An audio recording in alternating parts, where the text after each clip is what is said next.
Israel की हवा यहां भी पहुंच गई है।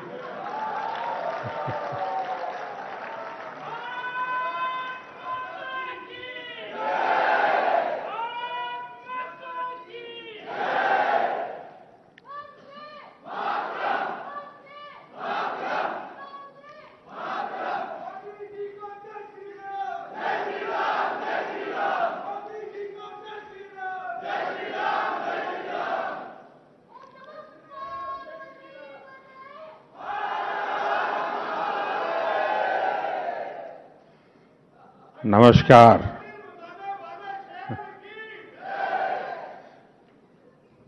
नेटवर्क 18 के सभी पत्रकार, इस व्यवस्था को देखने वाले सभी साथी,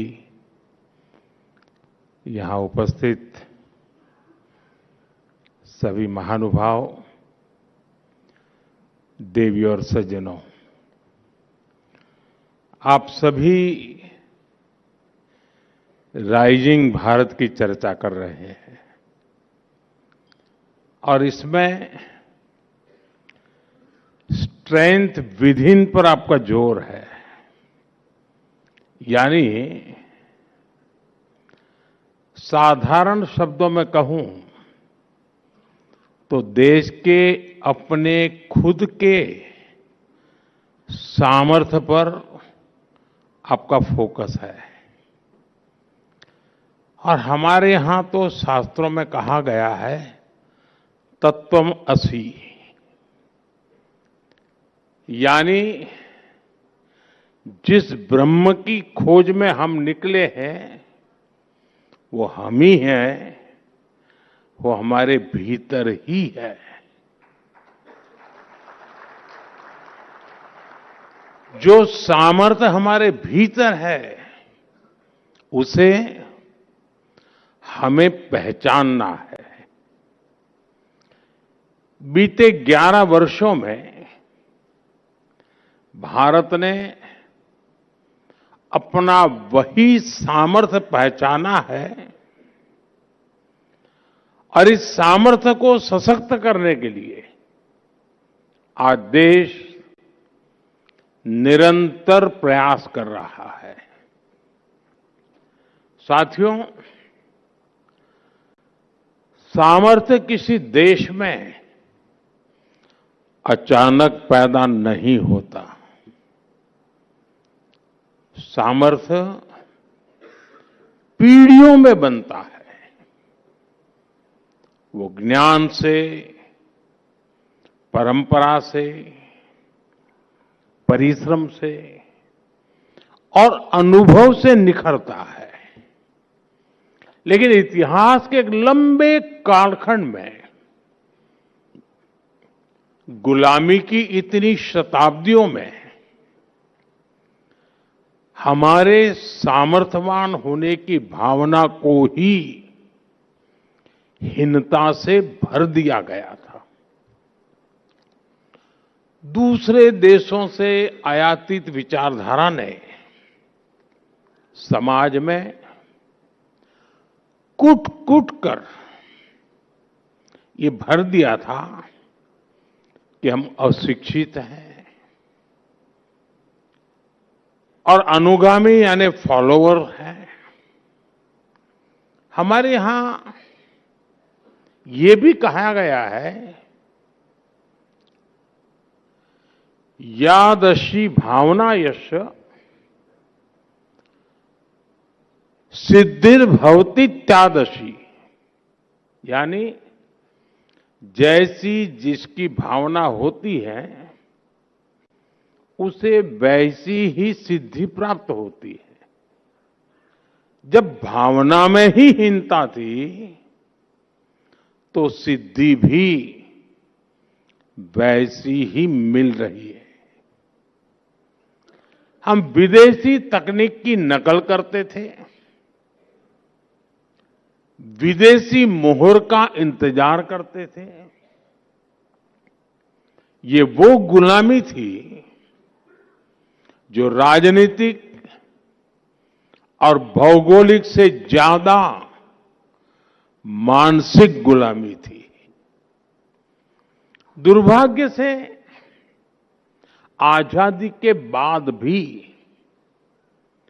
भारत गुलामी की मानसिकता से बाहर नहीं निकल पाया और इसका नुकसान हम आज तक उठा रहे हैं। इसका ताजा उदाहरण हम ट्रेड डील्स को लेकर हो रही चर्चा में देख रहे हैं।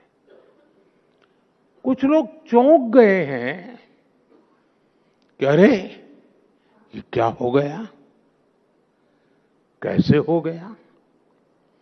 विकसित देश भारत से ट्रेड डील्स करने में इतने उत्सुक क्यों हैं? इसका उत्तर है हताशा, निराशा से बाहर निकल रहा आत्मविश्वासी भारत।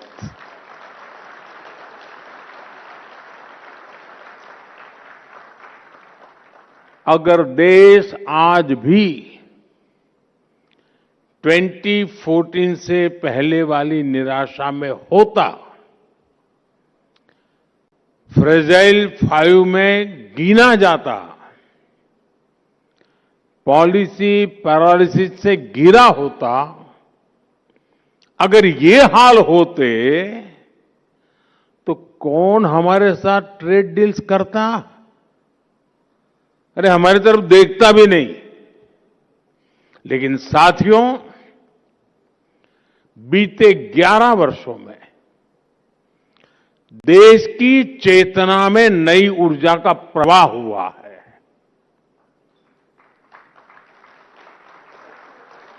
भारत अब अपने खोए हुए सामर्थ्य को वापस पाने का प्रयास कर रहा है। एक समय में जब भारत का वैश्विक अर्थव्यवस्था में सबसे ज्यादा दबदबा था, तो हमारा क्या सामर्थ्य था? भारत की मैन्युफैक्चरिंग, भारत की प्रोडक्ट्स की क्वालिटी, भारत की अर्थनीति। अब आज का भारत फिर से इन बातों पर फोकस कर रहा है। इसलिए हमने मैन्युफैक्चरिंग पर काम किया, हमने मेक इन इंडिया पर बल दिया, हमने अपने बैंकिंग सिस्टम को सशक्त किया, महंगाई जो डबल डिजिट की दर से भाग रही थी उसको कंट्रोल किया और भारत को दुनिया का ग्रोथ इंजन बनाया।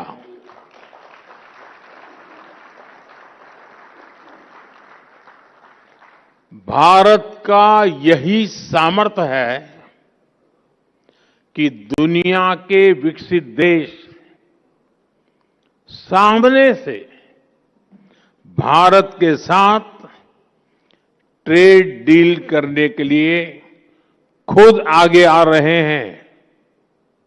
साथियों, जब किसी राष्ट्र के भीतर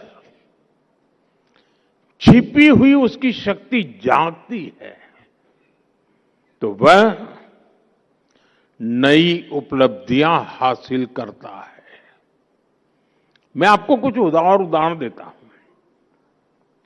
जैसे मैं जब कभी दूसरे देशों के हेड ऑफ द गवर्नमेंट से मिलता हूं तो वो जनधन, आधार और मोबाइल की त्रिशक्ति के बारे में सुनने के लिए बहुत उत्सुक होते हैं। जिस भारत में एटीएम भी दुनिया के विकसित देशों की तुलना में काफी समय बाद आया,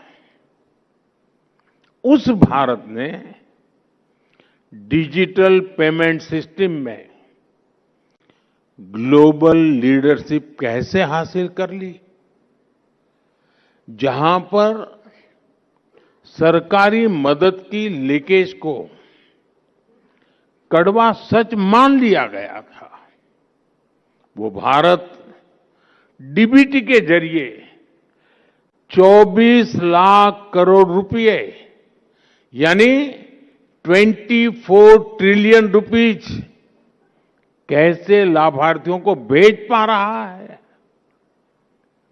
भारत का डिजिटल पब्लिक इंफ्रास्ट्रक्चर आज पूरे विश्व के लिए चर्चा का विषय बन चुका है। साथियों, दुनिया हैरान होती है कि जिस भारत में 2014 तक करीब 3 करोड़ परिवार अंधेरे में थे, वो आज सोलर पावर कैपेसिटी में दुनिया के टॉप के देशों में कैसे आ गया। जिस भारत के शहरों में पब्लिक ट्रांसपोर्ट सुधरने की कोई उम्मीद न थी, वो भारत आज दुनिया का तीसरा बड़ा मेट्रो नेटवर्क वाला देश कैसे बन गया।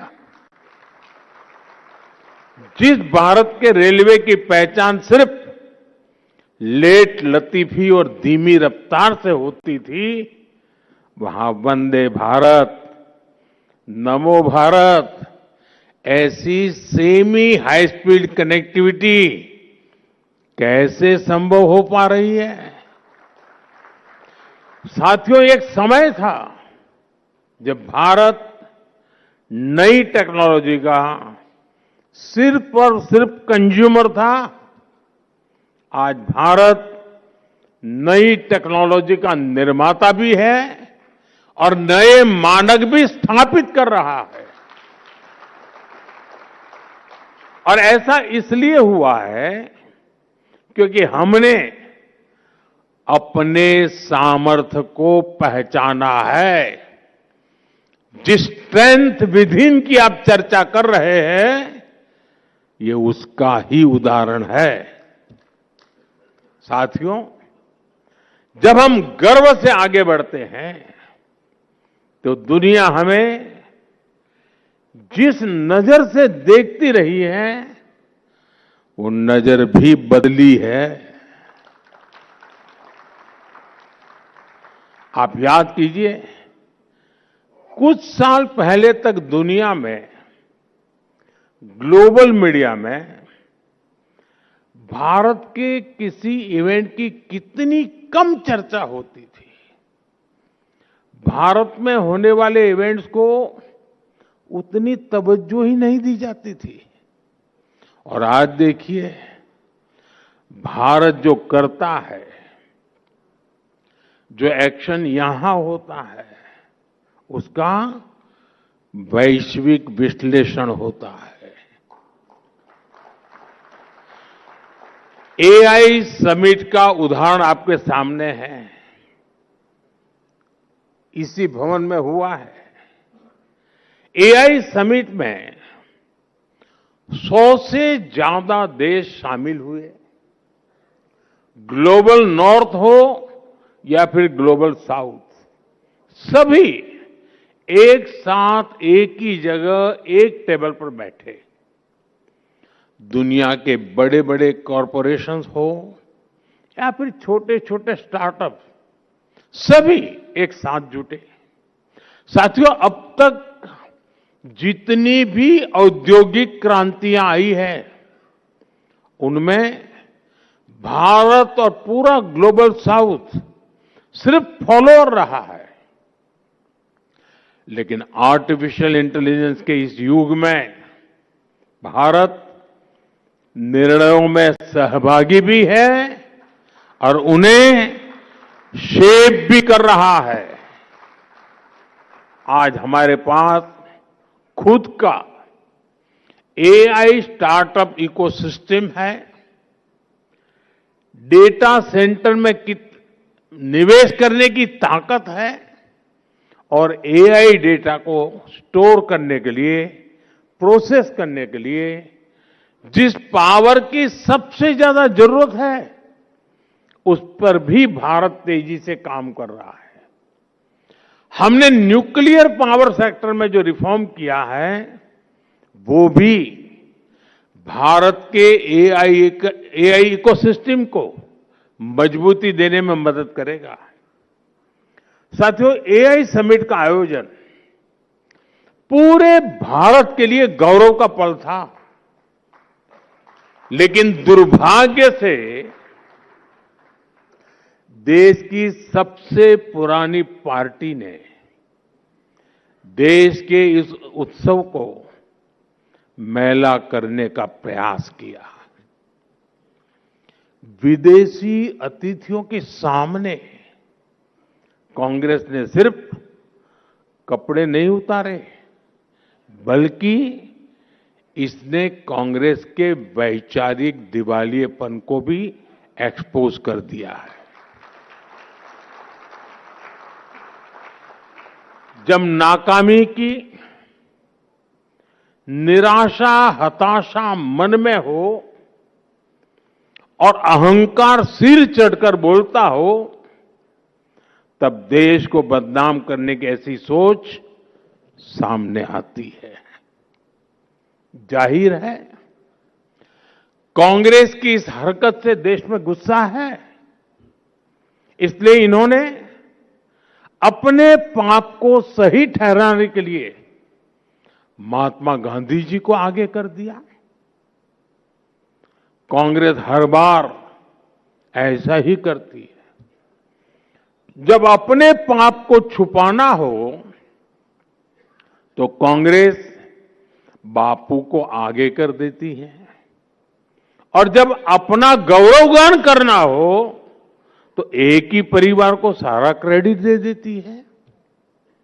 साथियों, कांग्रेस अब विचारधारा के नाम पर केवल विरोध की टूलकिट बनकर रह गई है, और ये अंध विरोध की मानसिकता इतनी बढ़ गई है कि देश को हर मंच, हर प्लेटफॉर्म पर नीचा दिखाने से नहीं चूकते। देश कुछ भी अच्छा करे, देश के लिए कुछ भी शुभ हो रहा हो, कांग्रेस को विरोध ही करना है। साथियों, मेरे पास एक लंबी सूची है। देश की संसद की नई इमारत बनी, उसका विरोध।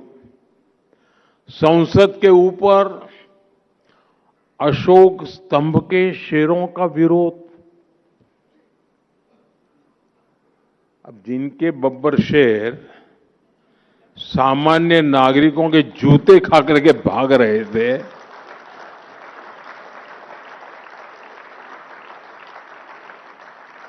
उनके संसद भवन के शेर के दांत देख करके डर लग गया उनको। कर्तव्य भवन बना, उसका भी विरोध। सेनाओं ने सर्जिकल स्ट्राइक की, उसका भी विरोध। बालाकोट में एयर स्ट्राइक हुई, उसका भी विरोध। ऑपरेशन सिंदूर हुआ, उसका भी विरोध। यानी देश की हर उपलब्धि पर कांग्रेस के टूलकिट से एक ही चीज निकलती है, विरोध। साथियों, देश ने आर्टिकल 370 की दीवार गिराई, देश खुश हुआ, लेकिन कांग्रेस ने विरोध किया। हमने सीएए का कानून बनाया, उसका विरोध। हम महिला आरक्षण कानून लाए, उसका विरोध। 3 तलाक के विरुद्ध कानून लाए, उसका विरोध। हम यूपीआई लेकर आए, उसका विरोध। स्वच्छ भारत अभियान लेकर आए, उसका विरोध। देश ने कोरोना वैक्सीन बनाई, तो उसका भी विरोध। साथियों, लोकतंत्र में विपक्ष का मतलब सिर्फ अंध विरोध नहीं होता। डेमोक्रेसी में विकल्प विपक्ष का मतलब वैकल्पिक विजन होता है। इसलिए देश की प्रबुद्ध जनता कांग्रेस को सबक सिखा रही है। आज से नहीं, बीते 4 दशकों से लगातार ये काम देश की जनता कर रही है। मैं जो कहने जा रहा हूं, मीडिया के साथ ही उसका भी जरा एनालिसिस करिएगा। आपको पता लगेगा कि कांग्रेस के वोट चोरी नहीं हो रहे हैं, बल्कि देश के लोग अब कांग्रेस को वोट देने लायक ही नहीं मानते। और इसकी शुरुआत 1984 के बाद ही होनी शुरू हो गई थी। 1984 में कांग्रेस को 39% वोट मिले थे और 400 से अधिक सीटें मिली थी। इसके बाद हुए चुनावों में कांग्रेस के वोट कम ही होते चले गए और आज कांग्रेस की हालत यह है कि देश में सिर्फ 4 राज्य ऐसे बचे हैं जहां कांग्रेस के पास 50 से ज्यादा विधायक है। बीते 40 वर्षों में युवा वोटर्स की संख्या बढ़ती गई और कांग्रेस साफ होती गई। कांग्रेस परिवार की गुलामी में डूबे लोगों का एक क्लब बनकर रह गई है। इसलिए पहले मिलेनियल्स ने कांग्रेस को सबक सिखाया और अब जेन जी भी तैयार बैठी है। साथियों, कांग्रेस और उसके साथियों की सोच इतनी छोटी है कि उन्होंने दूरदृष्टि से काम करने का भी गुनाह बना दिया है। आज जब हम विकसित भारत 2047 की बात करते हैं तो कुछ लोग पूछते हैं, इतनी दूर की बात अभी क्यों कर रहे हो? कुछ लोग ये भी कहते हैं कि तब तक मोदी जिंदा थोड़ी रहेगा। सच्चाई ये है कि राष्ट्र निर्माण कभी भी तत्कालिक सोच से नहीं होता। वो एक बड़े विजन, धैर्य और समय पर लिए गए निर्णयों से होता है। मैं कुछ और तथ्य नेटवर्क 18 के दर्शकों के सामने रखना चाहता हूं। भारत हर साल विदेशी समुद्री जहाजों से माल ढुलाई पर 6 लाख करोड़ रुपए से अधिक खर्च करता है किराए पर। फर्टिलाइजर के आयात पर हर साल 2.25 लाख करोड़ रुपए खर्च होते हैं। पेट्रोलियम आयात पर हर साल 11 लाख करोड़ रुपए खर्च होते हैं। यानी हर वर्ष लाखों करोड़ रुपए देश से बाहर जा रहे हैं। अगर यही निवेश 20-25 वर्ष पहले आत्मनिर्भरता की दिशा में किया गया होता तो आज ये पूंजी भारत के इंफ्रास्ट्रक्चर, रिसर्च, इंडस्ट्री, किसान और युवाओं की क्षमताओं को मजबूत कर रही होती। आज हमारी सरकार इसी सोच के साथ काम कर रही है। विदेशी जहाजों को 6 लाख करोड़ रुपए ना देना पड़े, इसलिए भारत शिपिंग और पोर्ट इंफ्रास्ट्रक्चर को मजबूत किए जा रहा है। फर्टिलाइजर का डोमेस्टिक प्रोडक्शन बढ़ाने के लिए नए प्लांट लग रहे हैं। नैनो यूरिया को बढ़ावा दिया जा रहा है। पेट्रोलियम पर निर्भरता कम करने के लिए ethanol blending, green hydrogen mission, solar और इलेक्ट्रिक मोबिलिटी की प्राथमिकता दी जा रही है। और साथियों, हमें भविष्य की ओर देखते हुए भी आज ही निर्णय लेने हैं। इसलिए आज भारत में सेमीकंडक्टर इकोसिस्टम का निर्माण हो रहा है।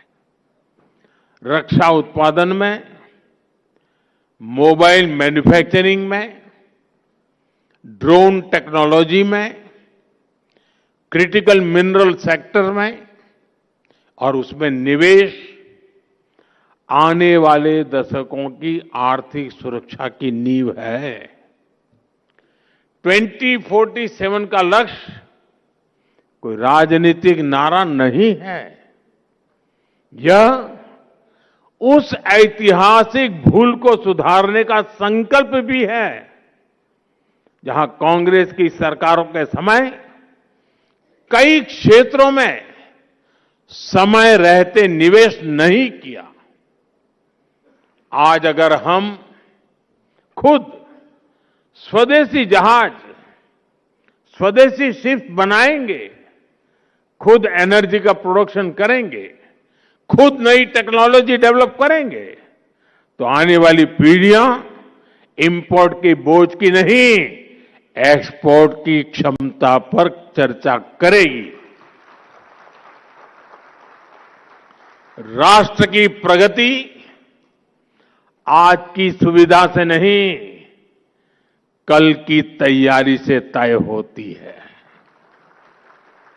और दूरदृष्टि से की गई मेहनत ही 2047 के आत्मनिर्भर, सशक्त और समृद्ध भारत की आधारशिला है। और इसके लिए कांग्रेस अपने कितने ही कपड़े फाड़ ले,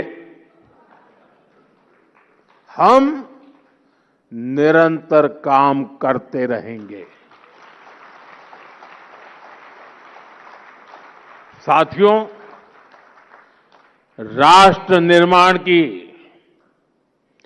नेशन बिल्डिंग की एक बहुत अहम शर्त होती है नेक नीयत की। कांग्रेस और उसके साथी दल इसमें भी फेल रहे हैं। कांग्रेस और उसके साथियों ने कभी नेक नीयत के साथ काम नहीं किया।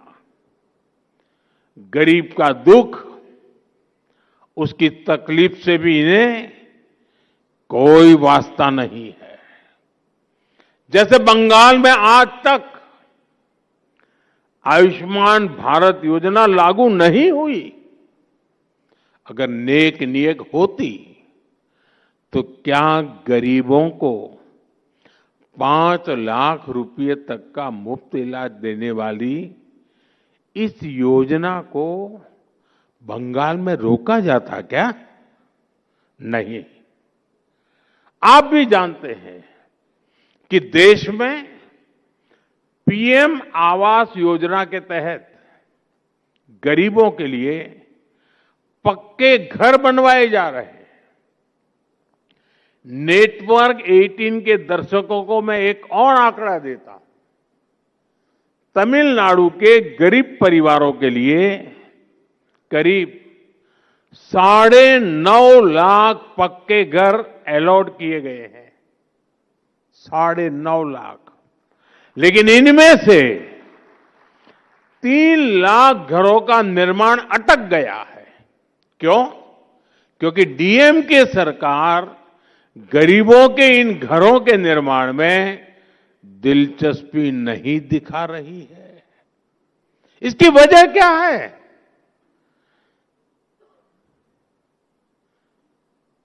इसकी वजह है नियत नेक नहीं है। साथियों, मैं आपको एग्रीकल्चर सेक्टर का भी उदाहरण देता हूं।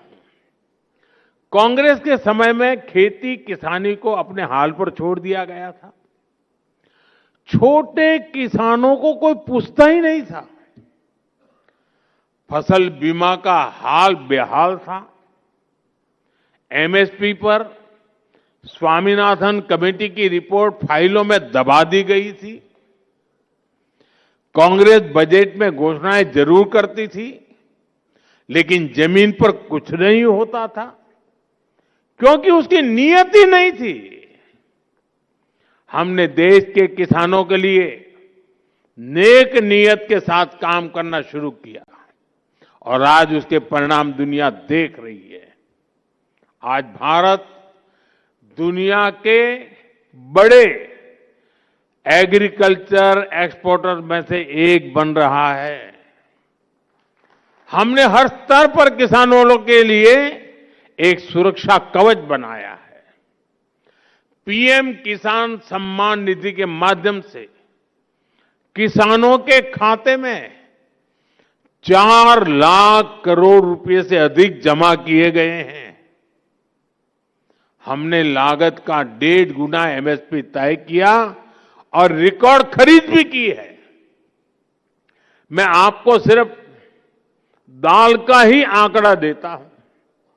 यूपीए सरकार ने 10 साल में सिर्फ 6 लाख मैट्रिक टन दाल किसानों से एमएसपी पर खरीदी। 6 लाख मैट्रिक टन। और हमारी सरकार अभी तक करीब 170 लाख मैट्रिक टन यानी लगभग 30 गुना अधिक दाल एमएसपी पर खरीद कर चुकी है। अब आप तय करिए कौन किसानों के लिए काम करता है। साथियों, यूपीए सरकार किसान क्रेडिट कार्ड के जरिए भी किसानों को मदद देने में कंजूसी करती थी। अपने 10 साल में यूपीए सरकार ने 7 लाख करोड़ रुपए का कृषि ऋण किसानों को दिया, 7 लाख करोड़ रुपए, जबकि हमारी सरकार इससे 4 गुना अधिक यानी 28 लाख करोड़ रुपए दे चुकी है। यूपीए सरकार के दौरान जहां सिर्फ 5 करोड़ किसानों को इसका लाभ मिलता था, आज ये संख्या 2 गुने से भी अधिक करीब करीब 12 करोड़ किसानों को पहुंची है। यानी देश के छोटे किसान को भी पहली बार मदद मिली है। हमारी सरकार ने पीएम फसल बीमा योजना का सुरक्षा कवच भी किसानों को दिया।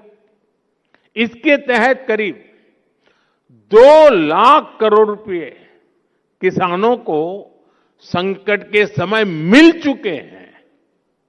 हम नेक नियत से काम कर रहे हैं, इसलिए भारत के किसानों का आत्मविश्वास बढ़ रहा है, उनकी प्रोडक्टिविटी बढ़ रही है और आय में भी वृद्धि हो रही है। साथियों, 21वीं सदी का 1/4 हिस्सा बीत चुका है। अब अगला चरण भारत के विकास का निर्णायक दौर है।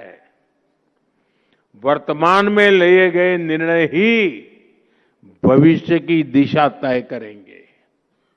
हमें अपने सामर्थ्य को पहचानते हुए, उसे बढ़ाते हुए आगे चलना है। हर व्यक्ति अपने क्षेत्र में श्रेष्ठता को लक्ष्य बनाए। हर संस्था एक्सीलेंस को अपना संस्कार बनाए। हम सिर्फ उत्पाद न बनाएं, बेस्ट क्वालिटी प्रोडक्ट बनाए। हम सिर्फ रूटीन काम न करें, वर्ल्ड क्लास काम करें। हम क्षमता को परफॉर्मेंस में बदले। मैंने लाल किले से कहा है, यही समय है, सही समय है। यही समय है भारत को नई ऊंचाइयों पर ले जाने का। एक बार फिर आप सभी को बहुत बहुत शुभकामनाएं, बहुत बहुत धन्यवाद। नमस्कार।